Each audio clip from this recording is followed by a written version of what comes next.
¿Qué significa la condena en contra del expresidente Ollantaytamala y de Nadine Heredia en la lucha contra la corrupción en el caso Lava Jato? ¿Qué significa también el asilo político que acaba de conseguir Nadine Heredia? Vamos a analizarlo aquí en Prueba de Fuego. Soy Jorge Rodríguez, me acompaña la doctora Jenny Vilcatoma, ex procuradora anticorrupción, ex congresista también, por cierto. ¿Cómo está, doctora Vilcatoma? Bienvenida. Muchas gracias. Bueno, este es un día histórico para el Perú. La jueza Caballero con la jueza Naico han dado una sentencia en un adelanto de fallo muy esperado para muchas personas como yo, que hemos luchado contra el gobierno de Ollantaytamala, quienes en su momento, cuando ellos eran todopoderosos y nadie los vinculaba a Odebrecht, quien le habla en mi cargo de procuradora, realicé actos propios de mi función que revelaron que Odebrecht estaba vinculado al gobierno de Ollantaytamala. Es así que doy a conocer que el ministro Figalo, cuando realizábamos acciones en la Procuraduría para poder identificar las vinculaciones de Odebrecht con funcionarios del gobierno regional de Ancash en relación al caso de la Centralita, el ministro Figalo nos llamó al procurador Cristian Salas y a mí a su oficina y usó la famosa frase para amedrentarnos de que Odebrecht ponía y sacaba presidentes en el Perú y que era dueño de Perú y de Latinoamérica. Esa frase tristemente célebre, el día de hoy se ha confirmado a través de una sentencia condenatoria. Yo he esperado pacientemente, todos estos años han transcurrido 10 años para que se corrobore exactamente lo que el señor Figalo dijo. Era un ministro de Justicia que abogaba por la corrupta Odebrecht, que advertía y que amedrentaba a sus procuradores para dejar de adoptar acciones en favor de esta empresa. Entonces, lógicamente, lo que existía era una vinculación directa de Ollantaytamala con Odebrecht. Y hoy, con la sentencia, este adelanto de fallo, se ha conocido cómo desde el año 2006, yo le hablo desde el año 2014, cuando denunciamos al procurador, al señor Figalo y al presidente Ollantaytamala, y a razón de ello me destituye de mi cargo de procuradora, el colegiado logró determinar que recibieron dinero de Odebrecht desde el año 2006, para la campaña del año 2006 y para la campaña del año 2011. Estamos hablando de dos campañas electorales, 2006 y 2011. Literalmente, Odebrecht puso a Ollantaytamala en la presidencia del Perú. Se conoce que el accionar de Odebrecht en el tiempo estaba basado en actos de corrupción para lograr las obras, para desarrollar su trabajo en el Perú. Pero llegó un momento en el que pensó que era mejor poner presidentes para que tengan todo a su disposición y lo hizo. Es así que financió campañas, financió partidos. Tenía un área específica que se dedicaba literalmente con esa finalidad, no solamente para poner presidentes en el cargo de presidencia de la República, sino también de gobernadores regionales. No nos olvidemos de todos los que recibieron dinero con esa finalidad, con los alcaldes que recibieron dinero en el año 2011 con esa finalidad. Entonces, ¿qué tenemos?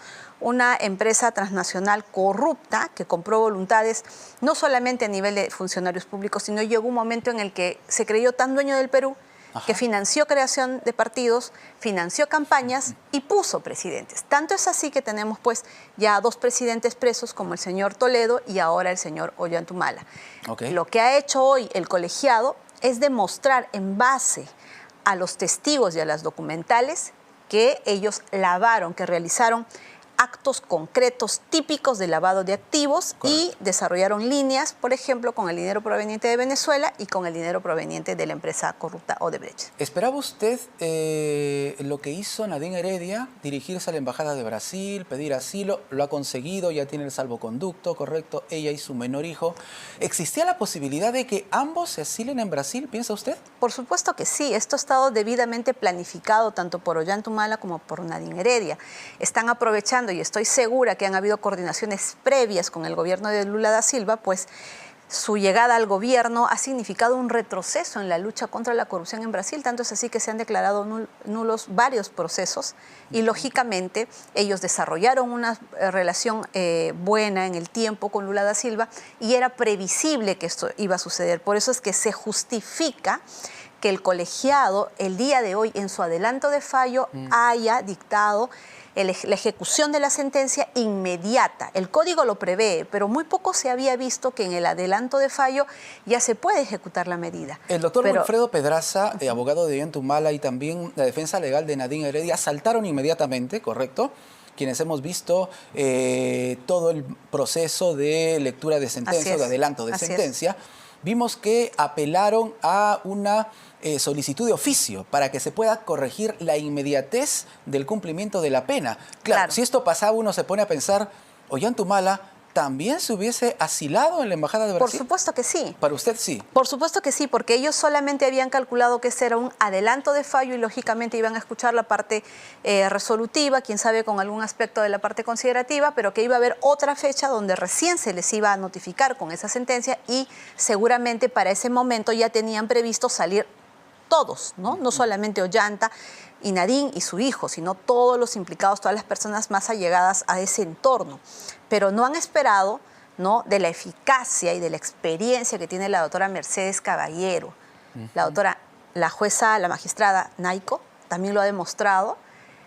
Son juezas determinantes que han hecho un análisis, han decidido sentenciar en base a lo que se ha actuado ante su presencia, pero tomaron una decisión bastante osada, pero que hoy, a estas horas, se justifica. Claro. La doctora Mercedes Caballero tiene tanta experiencia en el sistema de la Sala Penal Nacional, ha lidiado con organizaciones criminales muy peligrosas en el desarrollo de su carrera, es muy determinante en lo que realiza y hoy le da la razón los hechos por cuanto no se equivocaron al dictar la ejecución inmediata de la pena, porque si no, tendríamos a estas horas a Ollanthumala y a Nadine Heredia burlándose de la justicia, evadiendo la acción de la justicia y prófugos en este momento bajo la figura de un asilo político que ha sido usado indebidamente, claro, pero tendríamos esa realidad. Un presidente y su esposa sentenciada en este caso, más prófugos, lo cual se ha evitado en alguna medida, pues tenemos a Ollanthumala ya preso, seguramente en pocas horas ya dirigiéndose a la DIROES. ¿Le corresponde legalmente, más allá de la decisión que ha tomado el gobierno de Brasil, que es un país soberano y está en todo el derecho de tomar la decisión que le corresponde o que crea conveniente, pero para usted, legalmente, ¿realmente a Nadine Heredia le correspondía pedir asilo político? No le correspondía. Ella debería ser la primera en dar la cara y asumir las consecuencias de sus actos, de los actos delictivos que ella cometió sin tener el cargo de presidenta, pero que usurpando prácticamente una posición o gozando del poder de su esposo, hizo todo lo que realizó. Y en este caso, el colegiado ha logrado probar, ¿no?, a través de su adelanto de fallo que hemos conocido, ¿no?, la comisión de estos delitos y ha emitido esta sentencia. Ella tendría que estar aquí en el Perú, pero claro, han desarrollado una estrategia de evasión de la justicia y acuden a Brasil, donde tienen en este momento un presidente que tiene esa misma línea y están prácticamente fuera del alcance del país. ¿Pero qué constituye esta decisión? Se han inobservado, se han vulnerado las normas internacionales, se le ha dado un uso indebido al asilo político que está destinado netamente para proteger los derechos fundamentales de las personas que son perseguidas políticamente. Claro, no hay manera de afirmar que Nadine Heredia puede ser perseguida de ninguna manera, política, porque es más, lo que ya tenemos es una sentencia condenatoria en primera instancia. Luego de un proceso bastante largo y como lo hemos escuchado de las magistradas, ¿no?, con una innumerable cantidad de testigos, con innumerables horas y sesiones de audiencia, con documentales innumerables que han sido oralizados en la audiencia y que han sido valorados por esta judicatura. Y hasta con decisiones judiciales que en su momento favorecieron a la expareja presidencial, que desde casa han seguido gran parte del proceso. No procede el asilo político cuando nos encontramos frente a una sentencia condenatoria. Claro. Pero finalmente el presidente Lula da Silva ha ejercido sus potestades y ha concedido el asilo político de tal forma que la señora Nadine Heredia y su menor hijo han salido, o bueno, van a ser asilados y seguramente van a salir en las próximas horas del país. Sin embargo, además de ser un drama familiar que todos debemos reconocer, y esa debe ser una lección para toda aquella persona que entra en política. Por supuesto. Uno entra a servir a la población, no entra a enriquecerse. Y los principales dañados, yo me imagino, su pobre niño en este momento, qué circunstancias está viviendo apremiantes como consecuencia de las acciones de sus padres. Entonces, ya tenemos ahora una situación real. Incluso la presidenta le ha otorgado el salvoconducto, ¿no? Ya hay una idea clara de lo que va a suceder con Nadine Heredia, está eludiendo la acción de la justicia, seguramente habrá mucho que decir en los próximos días, pero ya el presidente Lula da Silva le otorgó, consideramos, inobservando las leyes internacionales, un asilo político que no corresponde, por cuanto se ha emitido una sentencia condenatoria el día de hoy. ¿Y cuál debe ser la reacción del Ministerio Público y del mismo colegiado tras esta decisión del gobierno brasileño? Bueno, debe ser una lección más para adoptar las previsiones, ¿no?, para una sentencia cuando ya se va a llegar a un momento como este. Exacto. ¿No? Porque son cortos minutos. Es un precedente también. Mire, son cortos minutos los que han existido para que la señora Nadine Heredia llegue de su casa a la Embajada de Brasil e ingrese a sus instalaciones.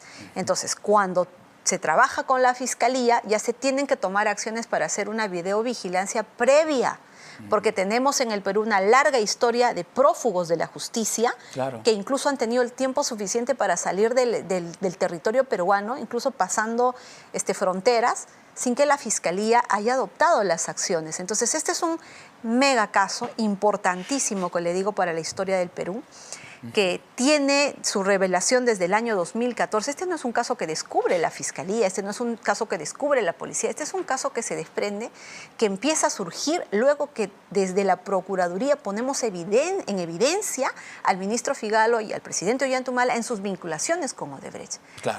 En ese instante, el presidente Ollantumala no tenía ningún caso abierto. El caso del lavado de activos, que es el que se reabre en forma posterior, estaba archivado.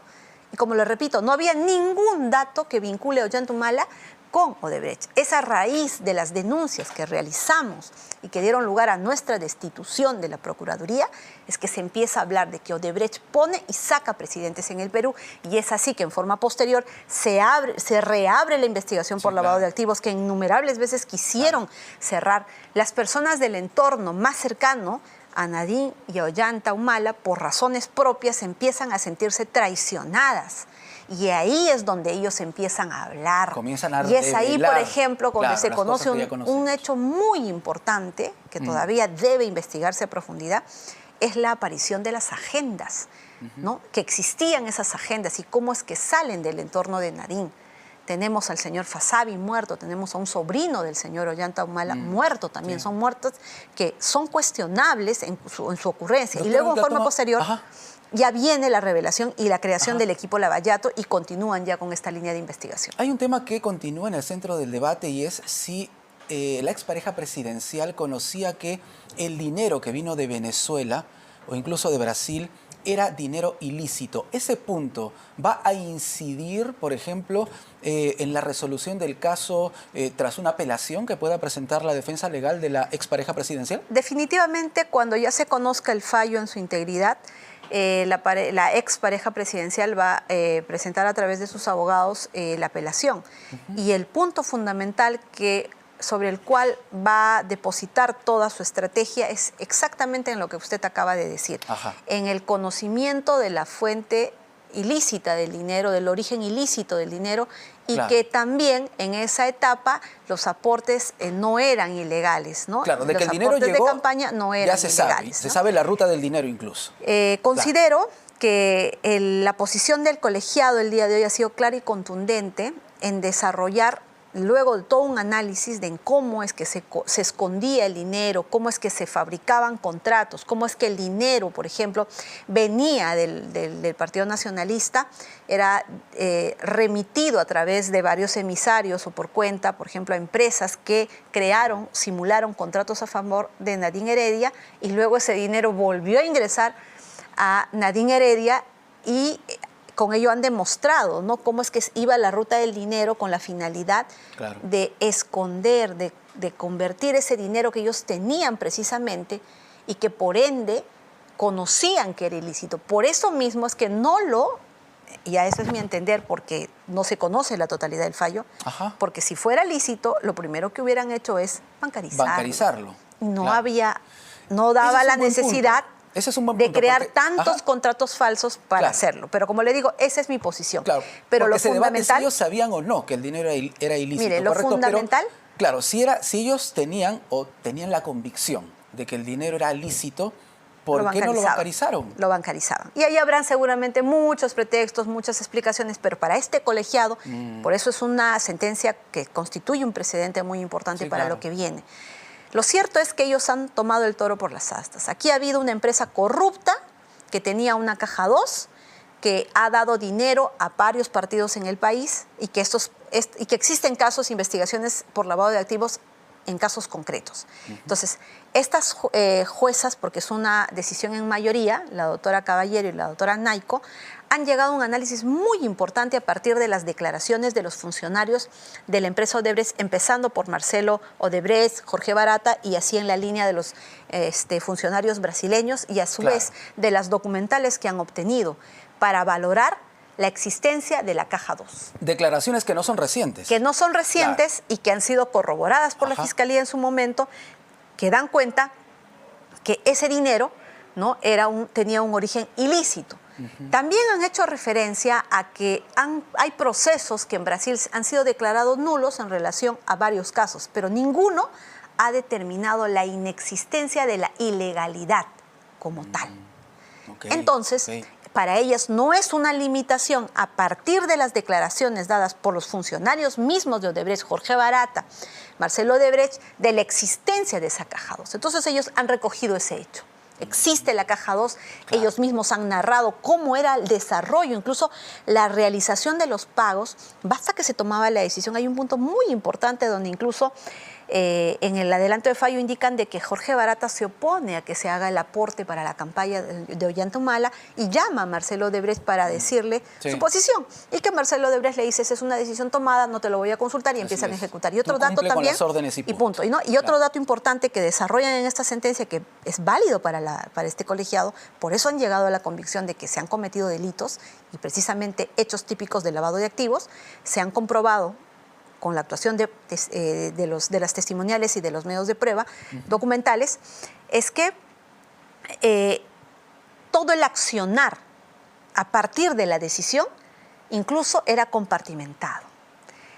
Nadie sabía cómo se iba a ejecutar finalmente la entrega del dinero.